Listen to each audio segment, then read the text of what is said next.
लग्नाचे व्हिडिओज बनवायचो. अच्छा. मी वेगवेगळ्या जाहिरातींचे व्हिडिओज बनवायचो. मी माझ्या मित्रांना घेऊन गाणी बनवायचो.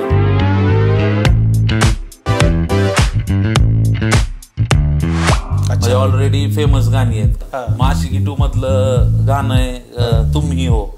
तर मग काय करायचं, एका मित्राला घ्यायचं, त्याला म्हणायचं सॅड फिर फक्त तू दुःखी हो कुठं, त्याचं शूट करायचं. किंवा त्या पिक्चर मध्ये जसे शॉर्ट्स घेतलेत तशा प्रकारचे शॉर्ट्स घ्यायचे आणि ते एडिट करून लावायचे. 2017 पर्यंत माझ्या एक 30-40 शॉर्ट फिल्म झालत्या, ज्या वेगवेगळ्या हो ज्या वेगवेगळ्या फेस्टिवल्स मध्ये जाऊन आल्या होत्या. ती ऐका व्हेज वाल्यांनो हे नॉन व्हेज लय बेस्ट आहे, चुलीवरचं चिकन गावरान टेस्ट आहे, असं काय काय. आणि व्हेज वाल्यांना थोडस चिमटा काढल्यासारखं झालं. त्यामुळे त्या आम्हाला रील वरती, त्या व्हिडिओवरती भयंकर शिव्या खाव्या लागल्या प्रेक्षकांच्या, की तुम्ही आमचं व्हेजिटेरियन विगन कल्चर सोडून काय नॉनव्हेज प्रमोट करताय वगैरे. सो पण हे काय म्हणतात, हा प्रवासाचा भाग आहे. मी रोमॅन्टिक वेब सिरीज बनवून करू काय, बरोबर. कारण लोक म्हणतील की भाऊ एवढा मोठा ड्रामा आहे तर आम्ही बघतोय, त्यात हे काय तुझं लव्ह स्टोरीचं आता बघायचंय. म्हणतोय मी एक सिरीज, पण मुळात त्या फक्त 5 एपिसोड मुळे 2 लाख सबस्क्रायबर वाढले. मी पहिल्यांदा काय म्हणतात त्याला अशा सेटअप मध्ये शूट करतोय. समजा खासरी टीव्ही नसतं युट्यूब मध्ये, हो, तर मग दुसरं काय असतं? मला असं वाटतं खासरी टीव्ही नसतं तर किमान माझ्याकडनं आता एक 4-5 पिक्चर बनवून झाले असते आतापर्यंत. 3S टॉकला पण सबस्क्राईब करा, खासरेला पण सबस्क्राईब करा.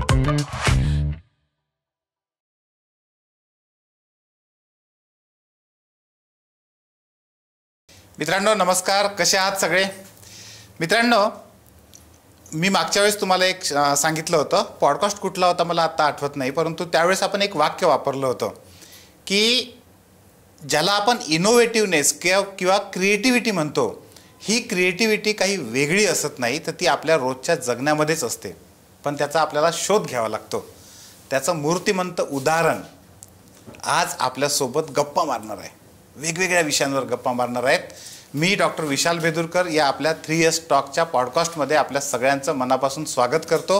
आज आपल्यासोबत गप्पा मारण्यासाठी खासरे टीव्हीचे संजय कांबळे सर आहेत. सर, आपलं खूप स्वागत. नमस्कार सर, प्लीज मला सर म्हणू नका, मी विद्यार्थी आहे तुमचा, त्यामुळे मला संजय म्हणा, सर काय नको. संजय, आपण शेवटाकडून सुरुवात करूया. म्हणजे आता आपण गप्पा करत असताना AI बुकची जी कन्सेप्ट सांगितली तू, मला वाटतं ती क्रिएटिव्हिटी मधली हायेस्ट आहे, कारण मी पण पहिल्यांदा ते ऐकतोय. AI बुक ही कन्सेप्ट मलाच माहित नाही अजून, तर ती कन्सेप्ट काय आहे आणि कसं ते डोक्यात आलं, कसं साकारलं? तर त्याचं झालं असं की एक्सपेरिमेंट्स करत राहणं आपल्या कामामध्ये हा माझा कधी पण प्रायोरिटी त्या गोष्टीला असते. की आपण जे काय नवीन एखादं आर्टवर्क बनवत असू तर त्याच्यामध्ये नवनवीन येणाऱ्या तंत्रज्ञानाचा आणि जे काही नवीन आपल्या आजूबाजूला घडतंय या सगळ्या गोष्टींना प्रयोगशीलतेची जोड असली पाहिजे. आणि त्याच याच्यातून AI तंत्रज्ञान, आर्टिफिशियल इंटेलिजन्स ज्याला आपण म्हणतो, त्याचा कला प्रकारामधला वापर हा खूप अनोख्या पद्धतीने मला बघायला मिळत होता. मी इंस्टाग्रामवर जे काही फॉलो करतो त्या वेगवेगळ्या लोकांनी त्यांचे आर्टवर्क पोस्ट करणं सुरू केलं होतं. युट्यूबवरती खूप इंटरेस्टिंग ट्युटोरियल्स बघायला मिळत होते. मिडजर्नी नावाचं एक डिस्कॉर्डचं सर्व्हर किंवा एक नवीन हे आहे, मंच आहे, ज्याच्यावरती तुम्ही जनरेटिव्ह आर्ट वर्क सगळं बनवू शकता. आणि अलीकडच्या काळामध्ये जेवढे तुम्ही होर्डिंग्स बघताय आउटडोअरला किंवा जेवढं ऍडव्हर्टायझिंग मधलं मटेरियल तुम्ही आता पाहताय, तर याच्यामध्ये AIचा खूप चांगला, या आर्ट इंडस्ट्रीने खूप चांगला वापर करताना मला दिसत आहेत. तर मग याच्यानुसार आपण याच्यामधलं थोडं बहुत काहीतरी शिकलं पाहिजे किंवा त्यात काहीतरी एक्सप्लोर करत राहिलं पाहिजे, प्रयोग केले पाहिजे, असा विचार होता. मग नवीन ते युट्यूबवरती बघून त्या बाबतीतले आर्टिकल वाचून काहीतरी प्रॉम्प्ट कसे असले पाहिजेत या बाबतीत शिकत मी छोटे मोठे फोटोज तयार करणं, हे सगळं एक्सपेरिमेंट सगळे करत होतो. पहिला एक्सपेरिमेंट मी केला, माझ्या आजोबांचे खूप लिमिटेड फोटोज होते आमच्याकडं. तर माझे आजोबा कसे दिसत असतील, काय असेल या बाबतीतलं वर्णन पूर्ण प्रॉम्प्टच्या स्वरूपात मिडजर्नीवरती दिलं. एखाद दुसरा फोटो त्याच्यातून तयार झाला जो जवळपास जातोय, आणि त्यांचा जो एक्झिस्टिंग फोटो जो माझ्याकडे आहे त्या फोटोचा वापर करून ते फेस स्वॅप करणं आणि मग पुन्हा मग माझे आजोबा हे पुण्यामध्ये ते नगरसेवक होते. अच्छा. भवानीपेठ या भागामध्ये. पण त्या अगोदर ते अग्निशामक दलामध्ये ते कर्मचारी पण होते. पण त्यांचा त्या सेवेमधला कधीच त्या प्रोफेशनचा फोटोच नव्हता. बरोबर आहे. मग मी त्यांचा तसा फोटो तयार केला आणि तो खूप नॉस्टॅल्जिक झाले सगळेजण घरात. जेव्हा मी आमच्या फॅमिलीच्या ग्रुपवरती तो टाकला की मी असं नवीन काहीतरी शिकतोय आणि हे मी प्रयत्न करून बघितलाय तर कसा वाटतोय, आणि सगळे एकदम इमोशनल झाले. अच्छा. आणि मग मला असं झालं की मी खूप ज्या लोकांकडे त्यांच्या जवळच्या लोकांचे फोटोज नाहीयेत, चित्र नाहीयेत, अशा मित्रमंडळींच्या जवळ लोकांच्या जे सोशल मीडियावरती कनेक्ट आहेत अशांचे फोटोज बनवून द्यायला लागलो. बरं. मग बरेच म्हणजे उदाहरणार्थ काय, एक जण माझा मित्र होता, त्याचे आजोबा त्यांना कालांतराने गुडघ्याचा त्रास झाला तर ते चालू शकत नव्हते. बरं. तर मी त्यांचा सायकल चालवतानाचा एक इमॅजिनरी फोटो बनवला आणि तो त्यांनाच इंटरेस्टिंग एवढा आवडला ना, ते खुश झाले. आणि सो बेसिकली काहीतरी सकारात्मक एखादी बाजू असणारं असे चित्र तयार करणं, ज्यातनं चांगला त्या माणसाला एक पॉझिटिव्ह एनर्जी मिळेल ते चित्र पाहिल्यानंतर, हे करत होतं. हे सगळं पाहत असताना दरम्यानच्या काळामध्ये माझ्या डोक्यात एक विषय आला. मी थोडंसं अण्णाभाऊंच्या बाबतीत माझं पुन्हा एकदा मी वाचन थोडंसं करत होतो अण्णाभाऊ साठेंच्या बाबतीत. आणि माझी मैना गावाकडे राहिली या गाण्याला घेऊन कासरे टीव्हीवरती आम्हाला काही नवीन फ्युजन काय करता येईल का, त्या बाबतीतला विचार मित्रमंडळींसोबत चालू होता. तो विचार चालू असताना मला अचानक एक गोष्ट क्लिक झाली की अण्णाभाऊ साठेंचे खूप कमी फोटोज अवेलेबल आहेत. आणि जे फोटोज इंटरनेटवरती पब्लिक डोमेन मध्ये आहेत त्या फोटोजची क्वालिटी पण तेवढी काही अशी हे नाही, किंवा ते आपण म्हणतो ना ब्लरी फोटोज आहेत, स्क्रॅचेस आहेत, ते जुने फोटो आहेत सगळे, आणि त्याचा कोणी संग्रह पण केलेला नाहीये. तर मग ही गोष्ट ध्यानात घेता मला असं झालं की अण्णाभाऊंची एवढा मोठा साहित्यिक मराठीला आपल्या महाराष्ट्राला लाभलाय आणि ज्यांच्या लेखनाचं 20-22 भाषांमध्ये भाषांतर होतं, असा पहिला भारतातला लेखक, आणि ज्याला काय म्हणू आपण त्याला राज कपूर सुद्धा त्यांच्या लेखनाचा फॅन होता. आणि कित्येक मोठमोठे नट हे त्यांच्या लेखनाचे फॅन होते. कित्येक भारी भारी गोष्टी त्यांनी लिहिल्या, साहित्य लिहिलं, चित्रपट लिहिले, गाणी लिहिल्या, लावण्या लिहिल्या, बतावण्या लिहिल्या, लोककलेवरती लिखाण, लोककलेच्या माध्यमातून लिखाण केलंय, त्याचं जतन पण केलंय. बरोबर आहे. आणि एवढं सगळं केलंय, पण त्या माणसाची लाईफ जर्नी खूप इंटरेस्टिंग आहे, पण त्याचं पिक्चरायझेशनच काय नाहीये. मग मी म्हणलं आपण जरा थोडंसं, मला जी अण्णाभाऊंची थोडी बहुत जीवन प्रवास माहिती आहे त्याच्यावरती आपण थोडे चित्र तयार करू. म्हणजे हे AI च्या माध्यमातून चित्र तयार केलेत. मी माझं म्हणणं नाही ती खरी चित्र आहेत सगळी, पण अण्णाभाऊ साठेंचं जे समग्र वाङ्मय आहे, जे महाराष्ट्र सरकारने प्रसिद्ध केलंय, त्या वाङ्मयाच्या पुस्तकावरचा जो कव्हर फोटो आहे त्या चेहऱ्याच्या आधारावरती मी त्यांच्या बालपणापासून, म्हणजे वारणेच्या काठावर उभे असणारे बालपणीचे अण्णाभाऊ साठे, ते रशियाचा प्रवास करणारे अण्णाभाऊ साठे, साहित्यिक अण्णाभाऊ साठे, साहित्य सम्राट अण्णाभाऊ साठे, इथपर्यंतची त्यांची फोटो जर्नी सगळी तयार केली. म्हणजे वाटेगाववरून ज्यावेळी त्यांनी मुंबईपर्यंतचा प्रवास केला, कर्जतच्या अलीकडे कोळशाच्या खाणीत ते त्यांच्या नातलगांसोबत तिथं कामाला होते, त्यानंतर पुढं त्यांनी ज्यावेळी लावण्या किंवा फकीरा लिहित असतानाचे त्यांचे लेखन करतानाचे फोटो, वाचन करतानाचे फोटो, असे सगळे फोटोज बनवले. जवळपास 100 फोटोज बनवले. त्यातले 40-50 हे चांगले फोटोज होते, जे त्या चेहऱ्याला मिळते जुळते होते. आणि मग त्या फोटोंचं मी प्रदर्शन 1 ऑगस्ट 2023ला, हे फोटो तू एवढे भारी बनवलेत, तर मग हे फोटो आता तू सोशल मीडियावर तर नक्कीच टाक. कारण माझं म्हणणं होतं, माझा डे 1 पासूनचा एक क्लिअर मोटो आहे की जे आर्टवर्क मी बनवतोय हे मी मला बघण्यासाठी नाही बनवतोय, ते मला लोकांना दाखवायचंय आणि लोकांच्या प्रतिक्रिया किंवा हे काम लोकांपर्यंत पोहोचलं पाहिजे याच्यासाठी हे सगळं करतोय. मग मला वडिलांनी सांगितलं की ह्याला बेस्ट आयडिया अशी आहे की तू याचं प्रदर्शन लाव, एक्झिबिशन लाव. आणि अनायसे अण्णाभाऊ साठेंची जयंती येते, निमित्त खूप चांगलं आहे.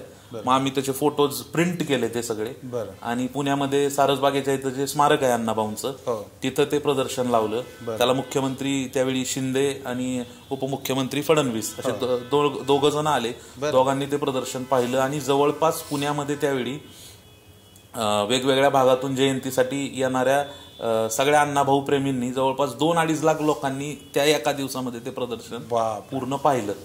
आणि सोशल मीडियावरती ते फोटोज तुफान व्हायरल झाले. मला कित्येक लोकांनी त्यांच्या घरामध्ये अण्णाभाऊंचा तो फोटो बनवून आता ते घरात लावलाय. असे बरेच फोटोज त्यांनी त्यांचे पाठवले. आणि जे आपण आता जयंत्यांचे, पुण्यतिथ्यांचे जे अभिवादन करणारे, शुभेच्छा देणारे जे बॅनर फ्लेक्स बघतो, त्याच्यावरती तो जुना फोटो रिप्लेस होऊन हा AI वाला बनवलेला हा नवीन फोटो तिथं आला. आणि खूप भारी वाटलं हे सगळं रिस्पॉन्स बघून. त्यामुळे असा तंत्रज्ञानाचा एक चांगला वापर. ऍक्च्युली तुम्ही जेव्हा सांगत होता तेव्हा मी AI बुक ही कन्सेप्ट माझ्यासाठी पण नवीन होती. आता आपण म्हणतोय की 2025चं वर्ष पूर्ण AIचं वर्ष आहे. खूप सगळ्या वेगवेगळ्या सेक्टरमध्ये त्याचा उपयोग होत आहे. आणि इतक्यात सुंदर पद्धतीने क्रिएटिव्हिटी सगळी वापरून मला हे सगळं ऐकत असताना एक मनात प्रश्न येत होता की हे सगळं येतं कुठून? अशी कन्सेप्ट डोक्यात येणं जी आतापर्यंत कोणाच्या नाही. AI सगळ्यांना माहित आहे, अण्णाभाऊ साठे सगळ्यांनाच माहित आहे, पण ही कन्सेप्टच डोक्यात येणं हे येतं कुठून मुळात? हे येतं चर्चेतनं, डिस्कशन्स मधून. मग ती चर्चा कधी स्वतःशीच करायची असते, कधी आपण एक्सप्लोर करत असतो, नवीन नवीन गोष्टींचा अभ्यास असतो. सो या सगळ्या गोष्टींमधून या आयडिया सुचत जातात. मग असं काही नाही, मग खूप आपण लोकांनी जगभरामध्ये AIचा वापर खूप सकारात्मक पद्धतीने केलेली कित्येक उदाहरणं आहेत. आणि ते खूप इंटरनेटवरती मी भारी भारी फोटोज, भारी भारी लोकांनी तयार, म्हणजे जिवंत काही गोष्टी खूप चांगल्या पद्धतीने लोकांनी करून दाखवलेले आहेत AIचा वापर करून, इमेज स्वरूपामध्ये, व्हिडिओ स्वरूपामध्ये. मग हे सगळं बघत असतानाच मग आपल्या आजूबाजूला घडणाऱ्या काय गोष्टी आहेत ज्या आपण आपल्या माध्यमातून लोकांना दाखवू शकतो, त्यातनं ही गोष्ट क्लिक झाली. मग फोटो तयार होते, पण या फोटोंना हे फोटो फक्त फोटो राहू नये आणि याच्या बाबतीतनं थोडीशी माहिती अजून अण्णाभाऊंची पूर्ण आपण लाईफच्या बाबतीत, जीवन प्रवासाच्या बाबतीत सांगितलं पाहिजे, असं मला वडिलांनी एक चांगलं मत त्यांचं मला सांगितलं. आणि मग आम्ही त्या फोटोंच्या आधारावरती त्यांनी लेखन केलं. मग अण्णाभाऊ साठेंचा चित्रप्रवास अशा नावाचं ते मला हे विचारायचं आहे की ही क्रिएटिव्हिटी म्हणजे सगळ्यात पहिल्यांदा आयुष्यामध्ये कधी अनुभवायला आली? हायस्कूलमध्ये असताना किंवा लहानपणी किंवा हायस्कूलचं शिक्षण झाल्यावर कुठे जात असताना, किंवा आपल्यामध्ये अशी क्रिएटिव्हिटी आहे याचा शोध कधी लागला? मला असं वाटतंय की कल्पकता ही प्रत्येकामध्ये असते, क्रिएटिव्हिटी ही गोष्ट आहे ही प्रत्येकामध्ये आहे. कमी जास्त आणि म्हणजे कमी जास्त प्रमाण म्हणण्यापेक्षा पण काही जण ते खूप ती गोष्ट एक्सपोज करून लोकांसमोर आणतात. काही जण ती गोष्ट त्यांच्यापुरतीच ठेवतात, दबून जातात. आणि किंवा ते काही जणांना तो प्रयोग नसतो करायचा, माहिती आहे मला माझ्यापुरतं ठेवायचंय मला हे. आणि तो त्या इंडिव्हिज्युअलचा कॉल आहे की त्या कल्पकतेचं, त्या क्रिएटिव्हिटीचं काय करायचंय. बरोबर आहे. आणि माझ्यात असं काहीतरी खूप विशेष आहे असं नाही, पण मी ते प्रयोग करत गेलो आणि ते प्रयोग मी दाखवत गेलो प्रत्येकाला. ते दाखवल्यामुळे ते कळत गेलं आणि मग ऑटोमॅटिकली मग क्रिएटिव्हिटी म्हणजे काय, मग दिवाळीच्या सुट्ट्यांमध्ये पहिलं सामायिकचा शेवटचा पेपर संपला तर तिथनं पहिलं पेपर संपल्यानंतर काय करायचं तर शाळेतनं घरी जाताना माती घेऊन जायची. का तर आपल्याला किल्ला बनवायचा आहे, कारण आता दिवाळी येणार आहे. मग दिवाळीचा किल्ला बनवणं हा पण एक भागच आहे स्किलचा, क्रिएटिव्हिटीचा. किंवा तुम्ही 4 माणसं एकत्र येतात तिथं, सो ते टीम वर्क आहे. की आता किल्ला आपण कोणता बनवायचा, समुद्री किल्ला बनवायचा आहे का डोंगराळ भागातला, दुर्गम भागातला एक आपल्याला डोंगरावरचा किल्ला बनवायचा आहे का कुठल्या तरी किल्ल्याची प्रतिकृती बनवायची. सो हा चर्चेतनं येणारी गोष्ट आहे. त्यामुळं हे खूप पहिल्यापासूनच आजूबाजूला अशी सगळी प्रयोग करणारी, किडे करणारी सगळी मित्रमंडळी आहेत आणि वातावरण घरातलं तसं असल्यामुळं त्याला खूप चांगला रिस्पॉन्स मिळाला. हायस्कूल मधलं असं काही आठवतंय की त्यावेळेस असं काही पहिल्यांदा केलं, असं काहीतरी वेगळी क्रिएटिव्ह गोष्ट केली जे बाकीची मुलं करत नव्हते पण आपण करू शकलो? लेखन आणि वेगवेगळ्या विषयांवरती भाषण करणं. अच्छा. हे मला चांगलं, माझं लेखन किंवा निबंध लिहिणं जे आहे ना, हे मी खूप आपल्याकडे मराठीला निबंध लेखन हा एक प्रश्न असायचा. तर आम्ही 2.5-3-4 पानं निबंध लिहायचो मजबूत. आणि मला भारी वाटायचं की मी कविता करायचो पहिल्यापासून. मी निबंध खूप इंटरेस्ट, मला वर्गामध्ये आमच्या असं चालायचं, चॅलेंजेस असायचे की कुणी कुठल्याही विषयावर काही विषय सांगा त्याच्यावर मी निबंध लिहितो किंवा त्याच्यावर मी लेखन करतो.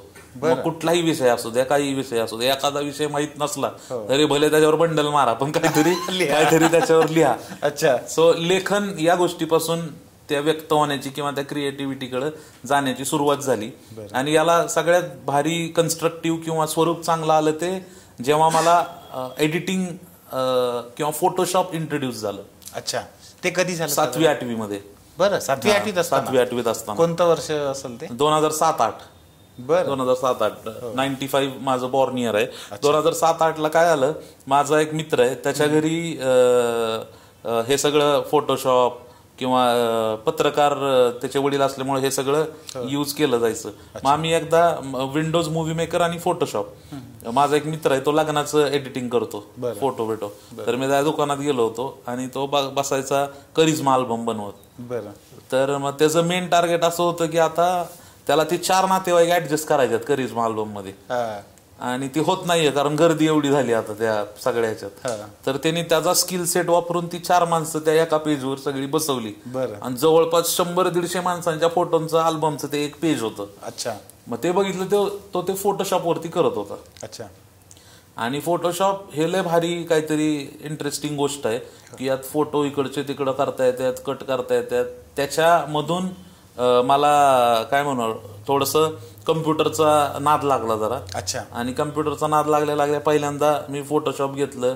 व्हर्च्युअल डीजे नावाचं एक ऍप होतं ते शिकलो. आणि हे सगळं ऍप एक्सप्लोर करत करत त्याच्यावर प्रयोग करत करत जरा थोडंसं अजून सुरू झालं. हा, किडे सगळे सुरू झाले. खासरे टीव्ही कधी सुरू झालं? खासरे टीव्ही 2017 ला सुरू झालं. बरं, खूप नंतर खासरे टीव्हीची प्रवास कसा सुरू झाला तो? खासरे टीव्हीच्या अगोदर मी कोर एक व्हिडिओ क्रिएटर आपण म्हणू की ज्याला मी लग्नाचे व्हिडिओज बनवायचो. मी वेगवेगळ्या जाहिरातींचे व्हिडिओज बनवायचो. मग ते लोकल दुकानांच्या जाहिराती असोत किंवा एखाद्या मॉलची जाहिरात असो किंवा कुणाची डॉक्युमेंटरी फिल्म करून द्यायची असो किंवा काही सोशल शॉर्ट फिल्म बनवायची असो माझ्यासाठी. अशा व्हिडिओ फॉर्मॅट मधला कोणताही क्रिएशनचा भाग हा खूप मी इंटरेस्ट घेऊन करत होतो. मी माझ्या मित्रांना घेऊन गाणी बनवायचो. म्हणजे ऑलरेडी फेमस गाणी आहेत. काय बाबा, आशिकी 2 पिक्चर हिट झालाय, मग आशिकी 2 मधलं गाणं आहे तुम्ही हो. तर मग काय करायचं, एका मित्राला घ्यायचं, त्याला म्हणायचं सॅड फिर फक्त तू दुःखी होऊन कुठं, त्याचं शूट करायचं. किंवा त्या पिक्चर मध्ये जसे शॉर्ट्स घेतलेत तशा प्रकारचे शॉर्ट्स घ्यायचे आणि ते एडिट करून लावायचे. सो असे व्हिडिओ बनवत बनवत व्हिडिओ बनवण्याची सवय झाली. आणि कालांतराने 2017 पर्यंत माझ्या एक 30-40 शॉर्ट फिल्म झाल्या ज्या वेगवेगळ्या 30-40 हो ज्या वेगवेगळ्या फेस्टिवल्स मध्ये जाऊन आल्या होत्या. माझा डॉक्युमेंटरीचा अनुभव चांगला झाला होता. मी बऱ्यापैकी लग्नाचे वेडिंगचे व्हिडिओज एडिट करून दिलते, फोटोज एडिट करून दिलते. मी बऱ्यापैकी जाहिराती बनवल्या होत्या. आणि हे सगळं केल्यानंतर असं झालं मला की मी मास कम्युनिकेशनला होतो VITच्या इथं, आणि मला तिथं AIB आणि TVF हे 2 चॅनल समजले. आणि हे 2 चॅनल वरती एक व्यंगात्मक मांडणी आहे जी मी खूप अगोदर न्यूजपेपरमध्ये छोटं व्यंगचित्र असायचं त्याच बघतोय, पण त्याचं हे व्हिडिओचं व्हर्जन आहे जे खूप इंटरेस्टिंग आहे की खूप सार्कॅस्टिकली सार्कॅझमचा वापर करून खूप गंभीर सामाजिक विषयांना सुद्धा गुदगुल्या करत मांडलंय आणि विषय पण पोहोचवलाय आणि एंटरटेनमेंट पण होतंय. हे मला त्या प्लॅटफॉर्मवरती AIB TVF वरती बघायला मिळालं आणि म्हणलं आपण असं प्रेझेंटेशन केलं पाहिजे. आणि मराठीमध्ये असं थोडंसं सटायरिकल शो असणारे खूप कमी कंटेंट असायचा. मला वाटतं टिकल ते पॉलिटिकल नावाचा एक शो होता अल्फा मराठीवरती का ETV मराठीवरती. त्यानंतर तसा सटायरिकल शो नव्हताच. मी म्हणलं मग अशा पद्धतीने काहीतरी आपण सटायर असणारं बनवलं पाहिजे. मग त्याच्यातून 2017 ला एक आपण प्लॅटफॉर्म तयार करू ज्याच्यावरती हे सगळे व्हिडिओज टाकू आणि हे युट्यूब चॅनल आपण सुरू करू. मग ज्याला खासरे ह्या गोष्टीची तिथून सुरुवात झाली. ट्रम्प तात्या आणि हे सगळे व्हिडिओज बनवत. ट्रम्प तात्याचं मी जेव्हा पहिल्यांदा बघितलं होतं ना तेव्हा मला पहिल्यांदा लक्षातच नाही आलं, थोड्या वेळानंतर लक्षात आलं की अरे मराठी चालू आहे, ट्रम्प तात्या मराठी नाही येत. आणि मग त्यावेळेस मला आताही आठवतं मी कुठेतरी बसमध्ये होतो पहिल्यांदा ते बघितलं तेव्हा, आणि मग मला म्हणजे मी एकदम असं शॉक झालो. सुरुवातीला ते लक्षातच नाही आलं इतकं ते जुळवलं होतं व्यवस्थित. मग मला असं वाटायला लागलं की ते कशी जुळवणी केली असेल, ते आवाज, कारण ते इंग्लिशमध्ये बोलत आणि हे तुम्ही इकडे मराठीतून त्यांचं, आणि ते प्युअर गावरानी आपलं. त्याला एडिटिंग जे मी एवढे व्हिडिओज एडिट केलेत ना मी आतापर्यंत, तर मला एडिटिंगचं स्किल माझं तिथं खूप जास्त कामी आलं डबिंगचे व्हिडिओज बनवत असताना. त्यामुळे माझा उलटा आग्रह असतो. मी जो कोण माझ्यासोबत काम करणारे मित्रमंडळी असतात मी त्यांना लय हट्टाने सांगत असतो की तुम्ही जास्त वेळ सॉफ्टवेअर्स वरती घालवा. तो एक्सप्लोर करण्यामध्ये एडिट टाइमलाईन वरती खूप वेळ जेवढा तुम्हाला घालवता येईल तेवढा घालवा. कारण पूर्ण अख्खं स्टोरी टेलिंग तिथं तुम्ही बदलू शकता. एखाद्या गोष्टीची मांडणी, त्याचं प्रेझेंटेशन तुम्हाला हवं तसं तुम्ही त्याची चिरफाड मोडतोड करून एक वेगळं काहीतरी चांगलं तुम्ही तिथं उभा करू शकता. मग त्यामुळे आम्हाला डोनाल्ड ट्रम्प हे खूप लिपसिंक हे खूप ऍप्ट होते त्याचे. कारण कोणत्या पॉज मध्ये काय शब्द बोलला गेला पाहिजे, तो कसा फिट बसला पाहिजे, त्याचा कोणता कॅमेरा अँगलचं कटिंग कोणत्या वेळी लागलं पाहिजे, हे खूप एडिटच्या एक्सपेरिमेंट्समुळं आणि त्या अनुभवामुळं जमलं आणि ते चांगलं झालं. पण हे सगळं करत असताना घरून सपोर्ट कसा होता? बाबा वडील शिक्षक होते ना? हो. पहिल्यांदा घरी जास्त काही कल्पना नव्हती म्हणजे हे नेमकं काय करतोय मी या बाबतीतली आयडिया नव्हती. हे तर मी खूप अगोदर तुम्हाला खासरे टीव्हीच्या अगोदरचं सांगतो. कारण खासरे टीव्हीचा ट्रम्प तात्या व्हायरल झाला ना तोपर्यंत घरच्यांचं असं झालं की मी हेच करणार आहे. मी खासरे टीव्ही सुरू झाल्यानंतर घरच्यांचा मला काहीतरी विरोध आहे किंवा काहीतरी अडचण आहे असं कधीच नाही. अच्छा. मी 2012ला डिप्लोमाला होतो ना त्याच वेळी मी घरी सांगितलं मला डिप्लोमा करायचा नाही, मी काही इंजिनियर होऊ शकत नाही कारण ते मला जमणारच नाही पुढं. आणि जरी झालो तरी पुढे जाऊन मी काहीतरी इंजिनिअरिंगचा जॉब करीन असं पण मला काही दिसत नाही. त्यापेक्षा बेटर वे मला जे करायचं ते मी करतो. आणि ते प्रॉपर असं चर्चा एकदा झाली सिरियस नोटला वडिलांची माझी. आणि मग काय करायचंय, मग मी म्हणलं मला असं फिल्म मेकिंग ह्याच्यामधलं काहीतरी करायचं असं मला वाटतंय. तर ह्याच्यातली काय कल्पनाच नव्हती कोणाला की काय पुढे जाऊन करायचं काय ह्याच्यात. पण मग त्या दिवसानंतर मी ते सोडून दिलं इंजिनिअरिंग. मी आर्ट्सला ऍडमिशन घेतलं बार्शीला परत शिवाजी कॉलेजला. मग मी यशवंतराव चव्हाण मुक्त विद्यापीठातून BA केलं. बरं. आणि ते BA मग एक्सटर्नल होतो मी, त्यामुळे पूर्ण वेळ माझ्या हातात रिकामा होता. मग त्या पूर्ण वेळेमध्ये मी हे सगळे इतर किडे करायचो, हे सगळे प्रयोग करायचो. त्यावेळी घरच्यांना कल्पनाच नव्हती की मी युट्यूबवर व्हिडिओ हे 2013 पासून वगैरे टाकतोय माझं चॅनल करून. माझ्या चॅनलला 1.25 लाख सबस्क्रायबर होते स्वतःच्या इंडिव्हिज्युअल. बरं. खासरे आल्यानंतर ते मी बंद केलं तिथं व्हिडिओ टाकणं वगैरे. पण माझ्या चॅनलवरती पहिलं माझं मॉनिटाईज झालंय 2013-14ला. मला गुगल कडून पहिल्यांदा युट्यूब कडून ऍडसेन्सचे पैसे तेव्हा आले. बरं. तर मी तेव्हापासून ही गोष्ट करतोय. कोणाला कल्पनाच नव्हती की पुढे जाऊन असं काय घडणार आहे, हे होणार आहे. आणि आता 10 वर्षानंतर मी बघतोय की आता युट्यूब किंवा डिजिटल कॉन्टेंट हा खूप मेन स्ट्रीम भाग झालाय. की आज दैनंदिन जीवनात काही पण कुठल्याही माणसाला या माध्यमाला वगळून आज लोक काहीच करू शकत नाही, एवढं मेन स्ट्रीम ही गोष्ट झाली. त्यामुळे घरच्यांना सांगताना सुरुवातीला ती माहिती नव्हती फक्त. आणि शिक्षक जरी असले वडील तरी काय माझे वडील असे टिपिकल कडक शिक्षकासारखं किंवा जसं सिनेमाने किंवा लेखकांनी आजपर्यंत एक शिक्षक रंगवलाय असं काही नव्हते. त्यांना ते मुळात स्वतः कलाकार असल्यामुळं, स्वतः चळवळीमध्ये काम करत असल्यामुळं आणि बऱ्यापैकी सामाजिक वेगवेगळ्या ऍक्टिव्हिटीज सोबत, सांस्कृतिक ऍक्टिव्हिटीज सोबत अटॅच्ड असल्यामुळं त्यांना ही आयडिया होती. त्यामुळे त्यांनी उलट मला मोकळीक दिली की तुला हेच करायचंय तर यातलं काहीतरी चांगलं कर, यातलं काहीतरी जे भारी करता येईल तेवढं भारी कर, आमची पूर्णपणे तुला आमचा सपोर्ट आहे याच्यात. त्यामुळं मला काही घरनं हेच नव्हतं, काही इश्यूज नव्हता, हे नव्हतं. आता आपले आजची ही जी मुलाखत आहे ना, हा जो म्हणजे गप्पा आहेत आपल्या, ह्या गप्पा पाहणाऱ्यांमध्ये शाळा शिकणारे किंवा जस्ट कॉलेजला, ज्युनियर कॉलेजला वगैरे जाणारे खूप सारे मुलं असतात. आमचं जे सेक्टर आहे त्याच्यामध्ये आपले मुलं खूप आहेत. ह्या मुलांना पण असं वाटत असतं की आपण काहीतरी क्रिएटिव्ह केलं पाहिजे, वेगळं केलं पाहिजे. हेच केलं पाहिजे असं नाही, पण युट्यूबला गेलं पाहिजे किंवा वेगळं काहीतरी केलं पाहिजे.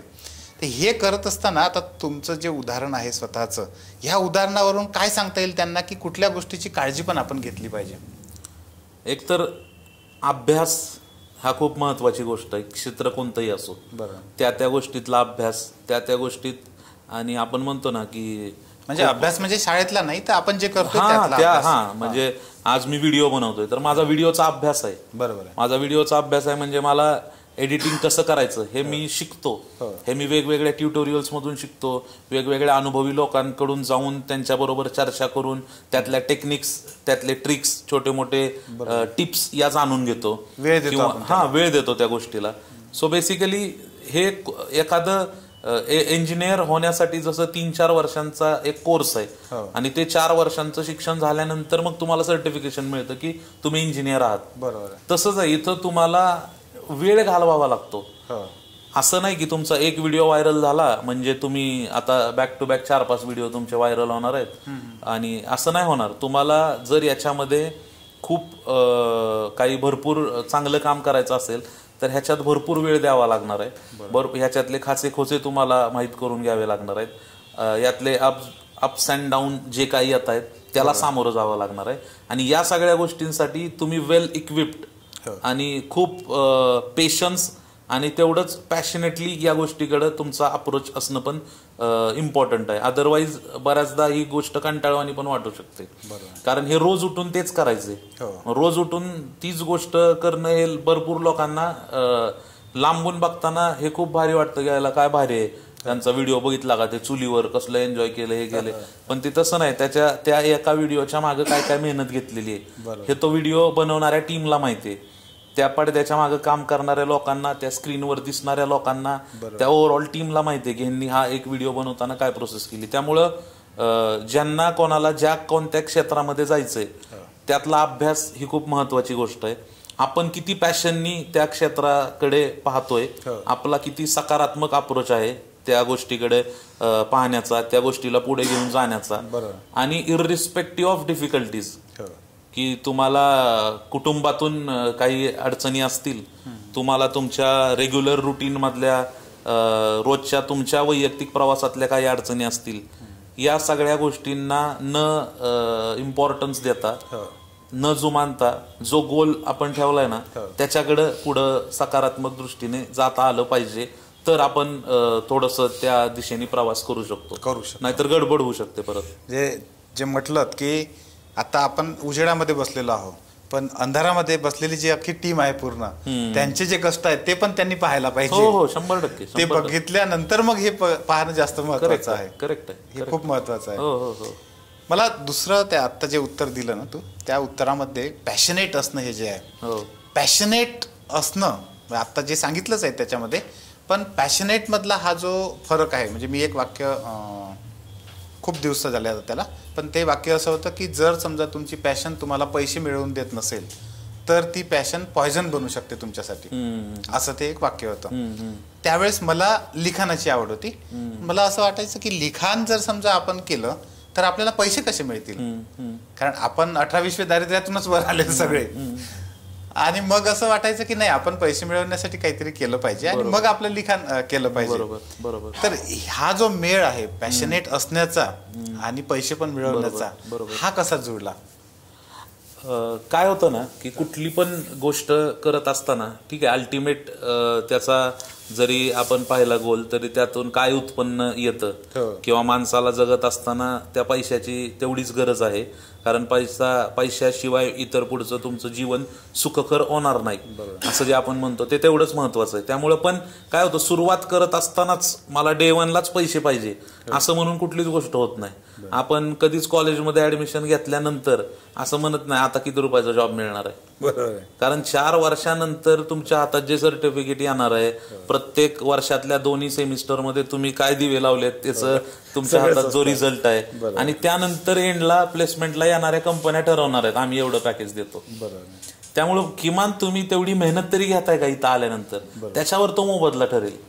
म्हणून माझं म्हणणं आहे की तुम्ही किती पॅशननी मेहनत घेता, किती तुम्ही स्वतःला त्याच्यामध्ये झोकून देता, आणि त्यात आर्ट किंवा हे जे क्रिएटिव्ह फील्ड आहे याच्यामध्ये माणसं खूप तेवढं काय म्हणता येईल त्याला, खूप आता जर आपण पाहिलं ना तर पोस्ट पॅन्डेमिक ही तुम्हाला खूप लोक दिसतील की भयंकर क्रिएटिव्ह लोक आलेले आहेत. की कोण म्युझिकमध्ये भारी काहीतरी प्रयोग करतंय, कोण चित्रांमध्ये भारी आणि नवीन नवीन काहीतरी आणतायत. याच्यामध्ये आपल्याला आपला टिकाव धरून जर ठेवायचा असेल ना तर आपण पण तेवढं प्रयोगशील, नवीन नवीन गोष्टींना शिकणं, या सगळ्या गोष्टी केल्याशिवाय आपल्याला आर्थिक त्याची सांगड घालता येणार नाही.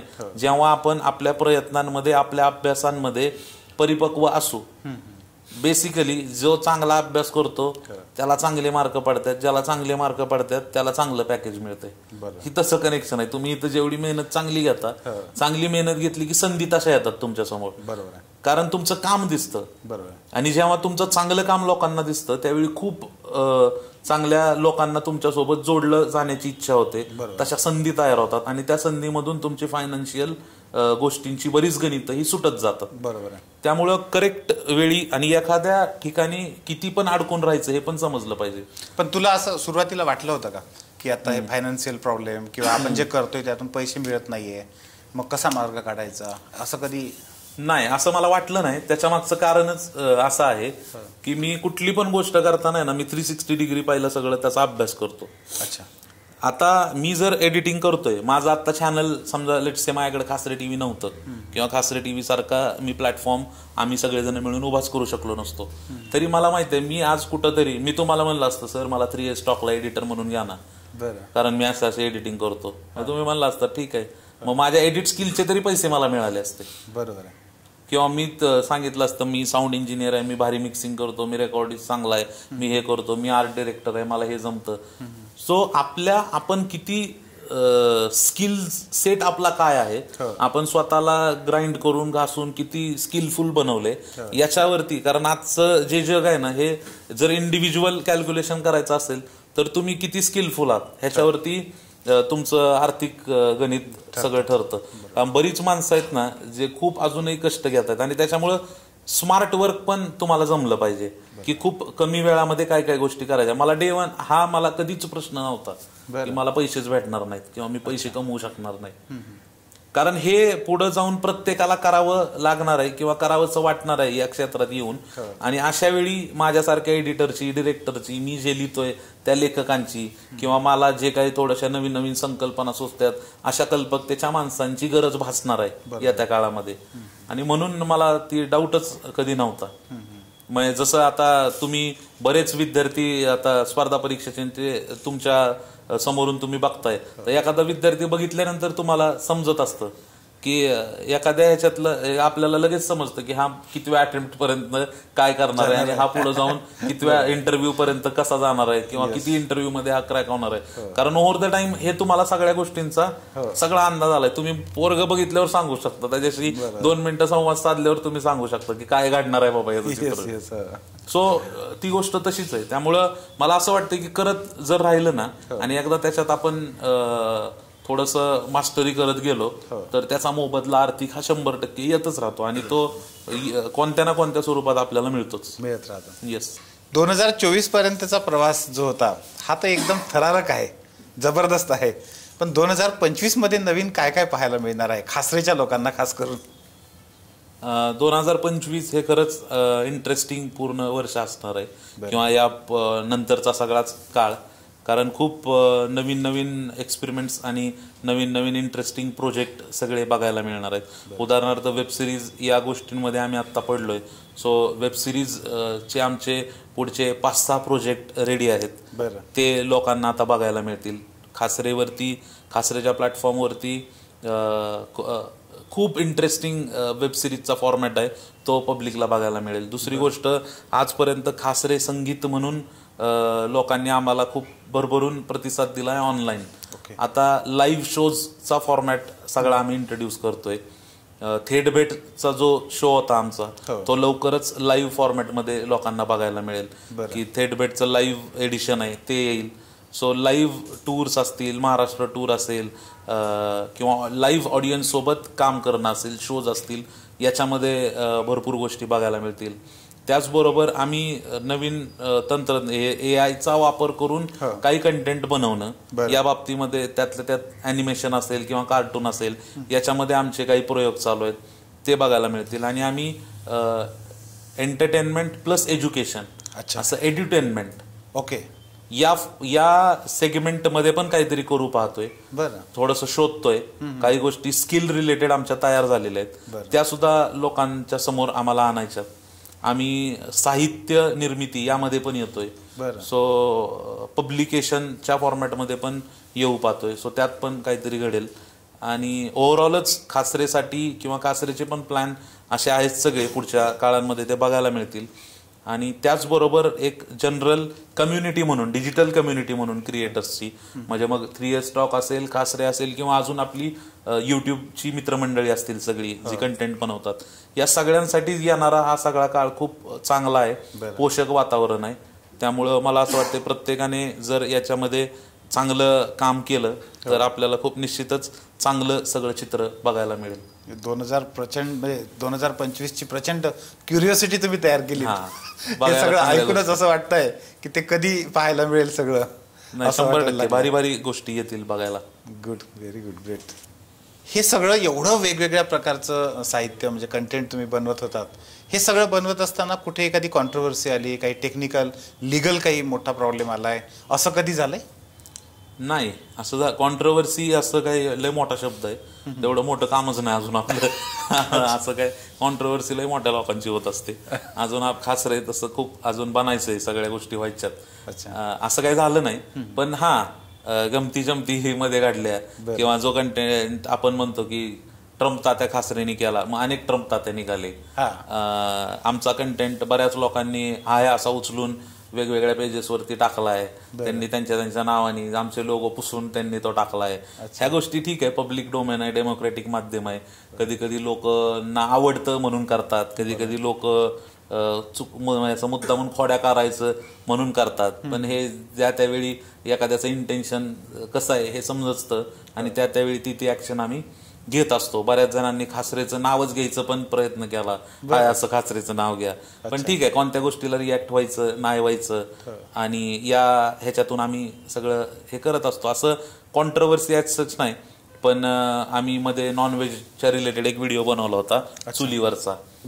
तर त्यात लाईन होती, ऐका व्हेजवाल्यांनो हे नॉन व्हेज लय बेस्ट आहे, चुलीवरचं चिकन गावरान टेस्ट आहे, असं काय काय. आणि व्हेजवाल्यांना थोडंसं चिमटा काढल्यासारखं झालं. त्यामुळे त्या आम्हाला रीलवरती, त्या व्हिडिओवरती भयंकर शिव्या खाव्या लागल्या प्रेक्षकांच्या, की तुम्ही आमचं व्हेजिटेरियन विगन कल्चर सोडून काय नॉनव्हेज प्रमोट करताय वगैरे. सो पण हे काय म्हणतात, हा प्रवासाचा भाग आहे एक. लोकांना काय आवडतं काय नाही आवडत हे ते सांगत असतात, त्यासाठीच कमेंट सेक्शन दिलाय आणि त्यातूनच आपण सुधारणा आणि पुढचा मार्ग सगळा तपासायचा असतो. त्यामुळे कॉन्ट्रोवर्सी असं काही खरोखर नाही घडलं आणि घडूही नाही कधी, कारण प्रवास खूप चांगला आहे, तेवढा भारी असतो. बरोबर आहे, मला तेवढं गरजेचं पण आहे, जेवढं होतं हे एवढं गरजेचं पण आहे. 100% तो जिवंतपणा पण त्याच्यामध्ये येतो. बरोबर. Very good. खासरे टीव्हीचे म्हणजे मला जे आठवतात त्यातल्या ट्रम्प तात्यानंतर सगळ्यात जास्त मला जो क्लिक झाला होता तो होता वर्गमंत्रीवाला प्रयोग. तर तो कसा काय सुचला? वर्गमंत्री हे खूप आमचं सर असं अँबिशियस प्रोजेक्ट होता आमच्या सगळ्यांसाठी. त्याचं कारण आम्ही 6-7 वर्ष झालं या युट्यूब या ह्याच्या प्लॅटफॉर्मवरती, सोशल मीडियावरती काम करतोय. आणि आम्ही मागच्या 6-7 वर्षांमध्ये दरवर्षी हे ठरवायचो की आपल्याला वेबसिरीज बनवायची, आणि म्हणजे 50,000 सबस्क्रायबर झाले आपल्याला वेबसिरीज बनवायची, 1 लाख झाले अरे यार आपण वेबसिरीज बनवू. सो एक टप्पा असा पुढे, पण ते बनतच नव्हतं.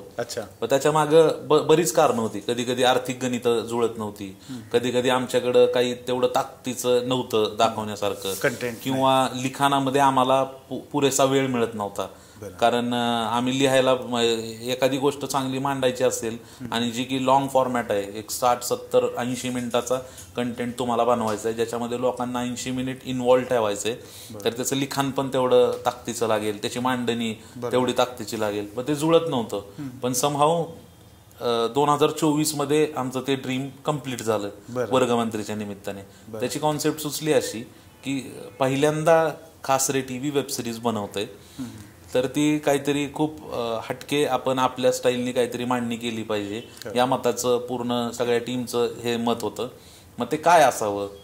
पण आता मुद्दा असा आहे की आम्हाला ते 2024 मध्येच डिलिव्हर करायचंय, सेम टाइम मध्ये. कारण बऱ्याचदा काय होतं, 6-7 महिने काम करावं लागतं एखाद्या वेबसिरीज या गोष्टीवरती, तर ते तुम्हाला परिणामकारक पोहोचवता पण येऊ शकतं आणि दिसेल पण ते तसं. आणि वर्गमंत्रीच्या बाबतीत आम्हाला चॅलेंज ते होतं की कमी वेळामध्ये डिलिव्हर करायचंय.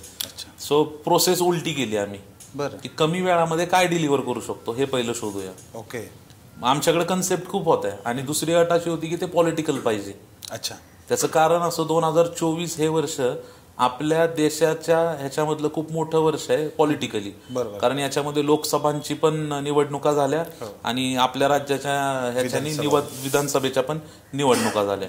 या 2 निवडणुकांच्या वर्षामध्ये मी रोमॅन्टिक वेब सिरीज बनवून करू काय? बरोबर. कारण लोक म्हणतील की भाऊ एवढा मोठा ड्रामा इथं आम्ही बघतोय, त्यात हे काय तुझं लव्ह स्टोरीचं आता बघायचंय.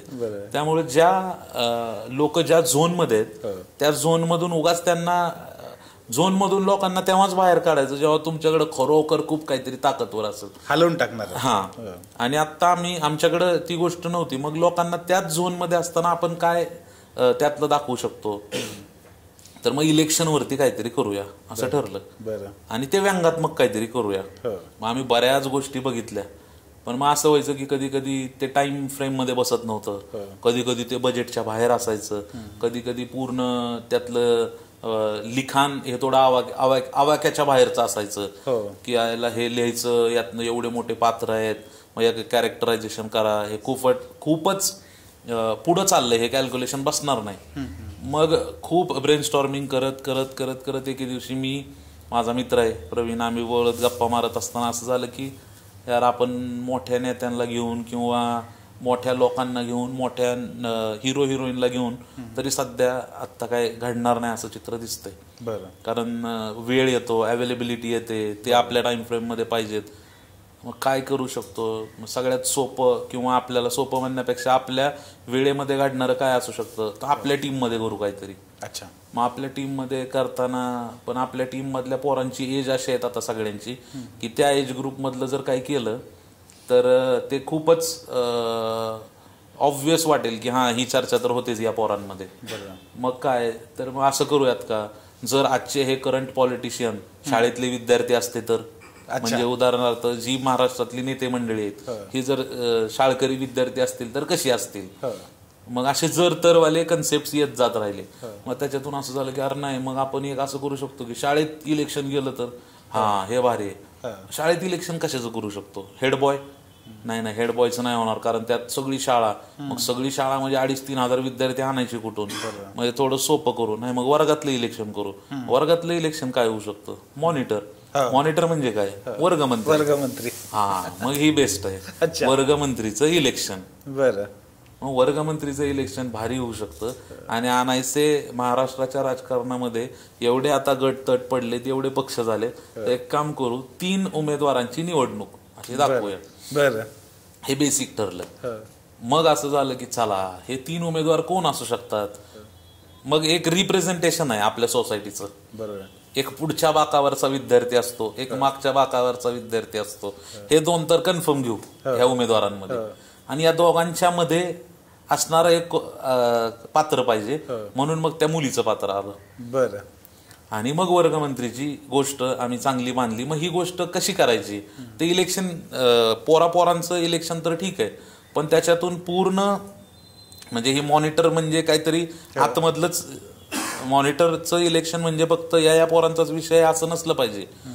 तर बघणाऱ्या प्रत्येक माणसाला या भारतातल्या लोकशाहीचा महत्वाचा उत्सव म्हणजे निवडणुका, तर या निवडणुका प्रणाली बाबतीत सगळी माहिती मिळाली पाहिजे.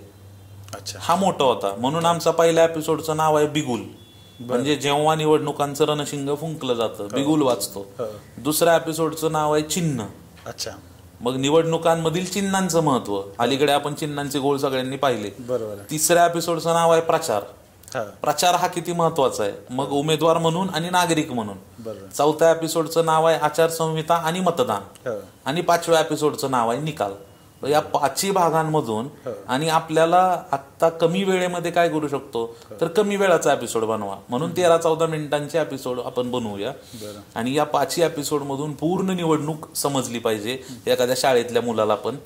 आणि त्याच्यातून खूप आत्ताच्या गोष्टींवरती आपल्याला चिमटे काढता येतील असं प्रेझेंटेशन करून आणि त्यातून वर्गमंत्री. त्या गुदगुल्या इतक्या झाल्या म्हणजे ज्यांनी बघितल्या त्या, मला आता आठवतंय, म्हणजे त्या गुदगुल्याच्या माध्यमातून लोकांना जे म्हणत आहे पण बोलता येत नाही ते दिसत होतं. हो.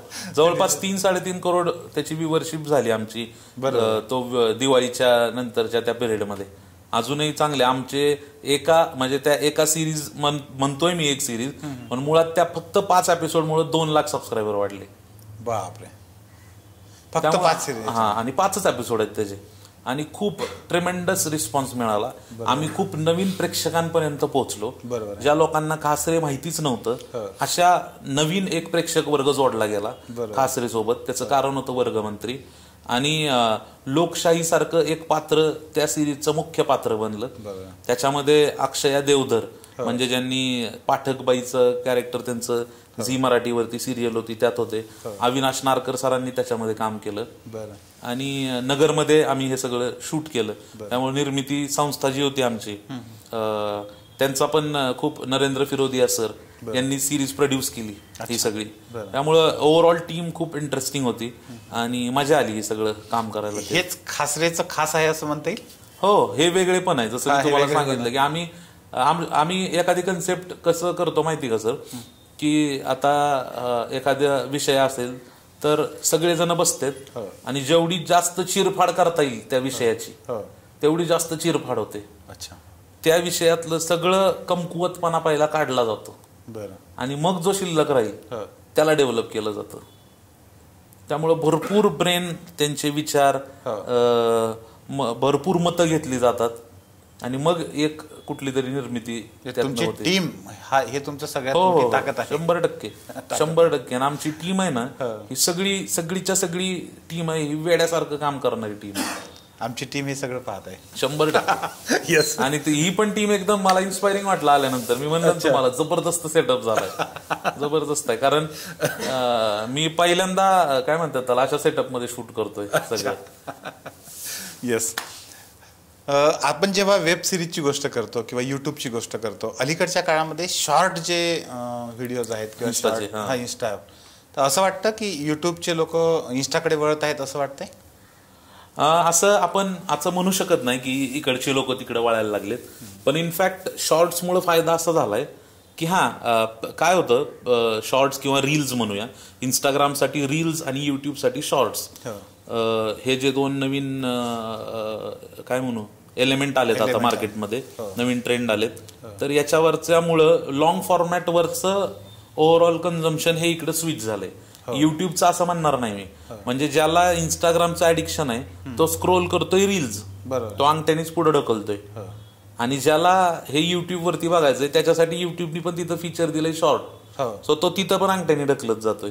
बेसिकली कमी वेळेमध्ये मला काहीतरी बघायचंय किंवा कमी वेळाचं पाहायचंय, असा मात्र एक नवीन काय म्हणू आपण त्याला माइंडसेट झालाय की मला पटकन काहीतरी बघायचंय.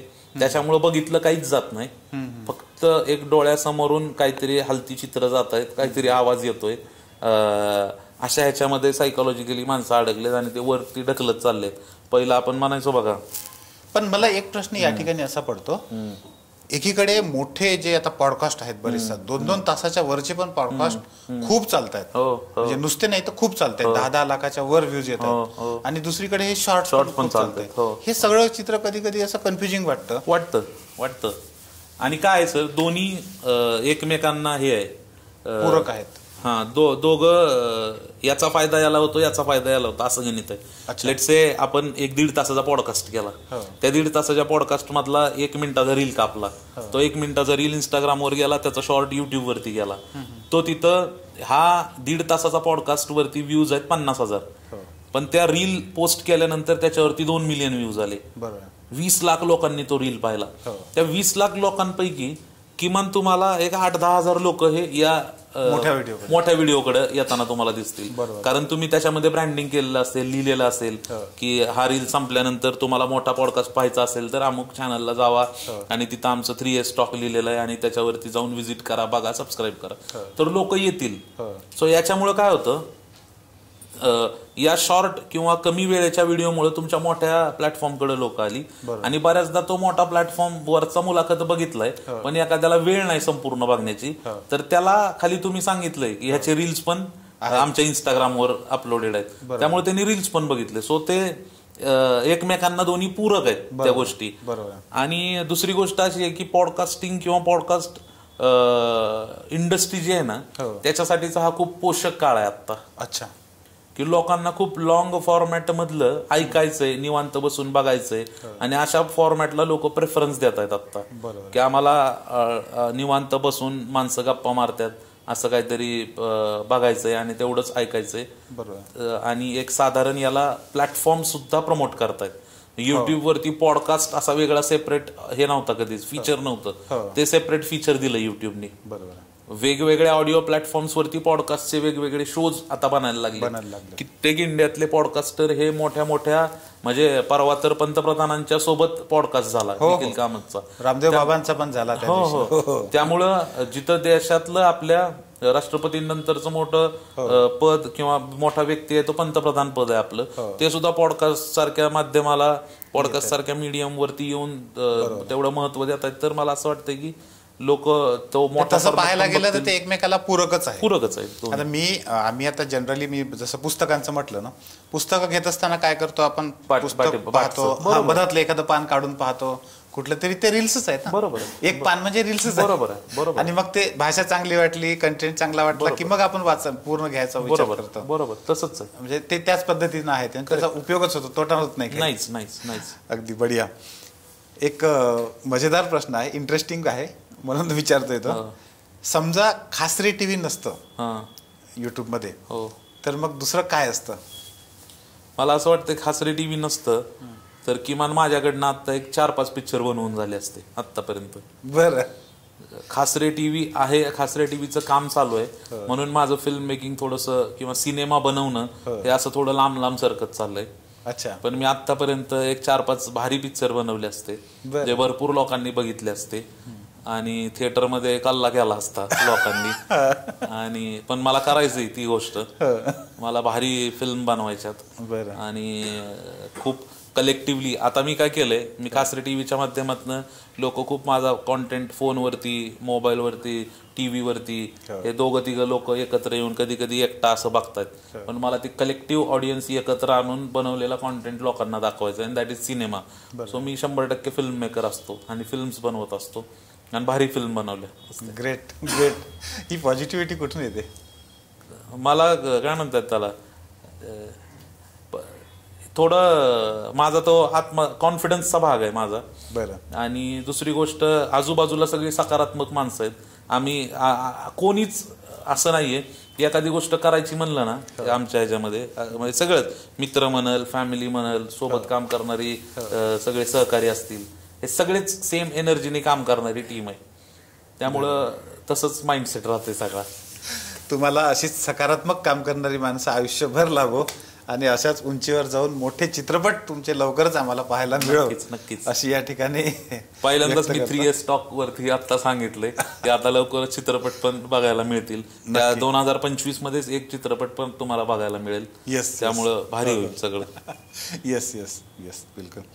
खूप खूप धन्यवाद. खूप छान वाटलं या सगळ्या चर्चेमधून. खूप साऱ्या गोष्टी आम्हाला शिकायला मिळाल्या खास करून, आणि पुढच्या सगळ्या वाटचालीसाठी तुम्हाला खूप शुभेच्छा. आणि मला पण खूप मी थँक्यू की मला तुम्ही माझी मुलाखत घेणार हे मला माहिती नव्हतं सर. आणि पण मलाच खूप भारी वाटलं की एवढ्या मोठा तुमच्यासारखा मोठा अधिकारी आणि माझी मुलाखत तुम्ही घेताय. माझं खूप काम अजून काहीच काम नाहीये, पण ठीक आहे, करतोय सगळ्या गोष्टी आणि अजून तुमच्याकडनं मार्गदर्शन उलट आम्हाला मिळत राहो.